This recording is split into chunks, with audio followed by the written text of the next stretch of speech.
रुपाली होममध्ये तुमचं सर्वांचं मनपूर्वक स्वागत। आजची आपली रेसिपी आहे नारळी पौर्णिमा विशेष ओल्या खोबऱ्याचे लाडू। चला तर आता आपण रेसिपीला सुरुवात करूया। एक छोटा नारळ किसून घेतलेला आहे आणि तो मिक्सरला लावून घ्यायचा आहे ते खोबरं। अर्धा कप साखर घेतलेली आहे आणि पाव कप मिल्क पावडर घेतलेली आहे। एक चमचा तूप घ्यायचा आहे।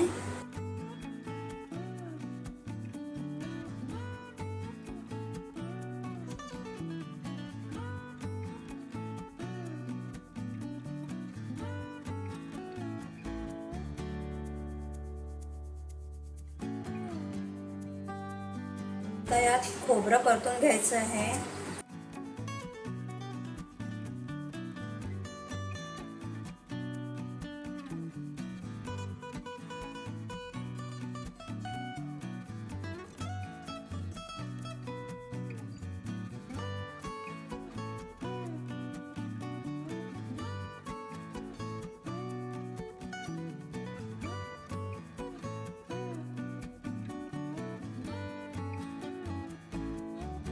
साखर घालायची आहे।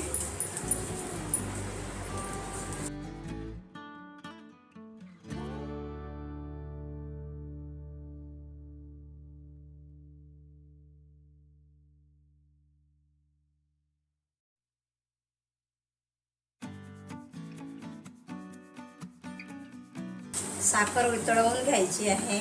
साखर वितळल्यानंतर थोडं मिश्रण ओलसर होणार आहे।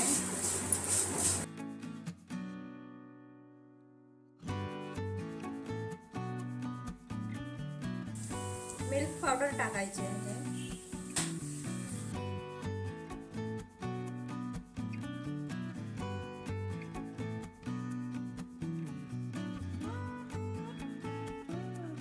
मिक्स करून घ्यायचं आहे।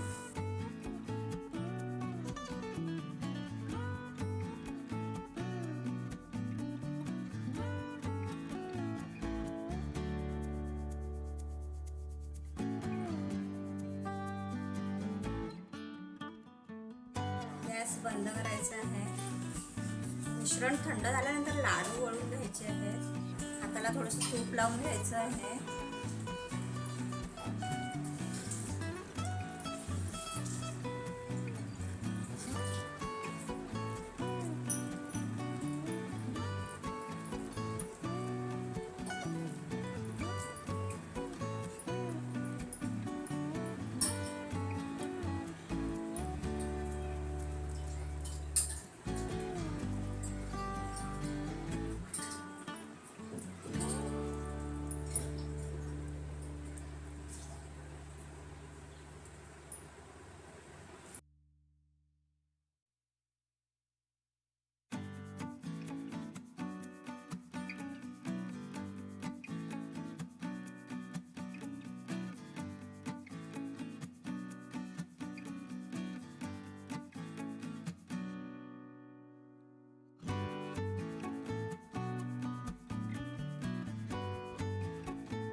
अशा प्रकारे सर्व लाडू आता मी बनवून घेणार आहे। मस्त छान खोबऱ्याचे लाडू बनलेले आहेत। ह्या वर्षी तुम्ही नक्की ट्राय करून पहा नारळी पौर्णिमेला। नारळी भात तर यामध्ये तुम्ही बनवलेला असेलच आणि ज्याने कोणी माझ्या चॅनलला सबस्क्राईब केलं असेल ते सबस्क्राईब करायचं आहे। तसे तिथे असलेल्या बेल आयकॉनला पण क्लिक करायचं, ती ऑलवर सेट करायची आहे। त्यामुळे माझ्या व्हिडिओचे नोटिफिकेशन तुम्हाला सर्वात आधी मिळते। व्हिडिओ पाहिल्याबद्दल धन्यवाद।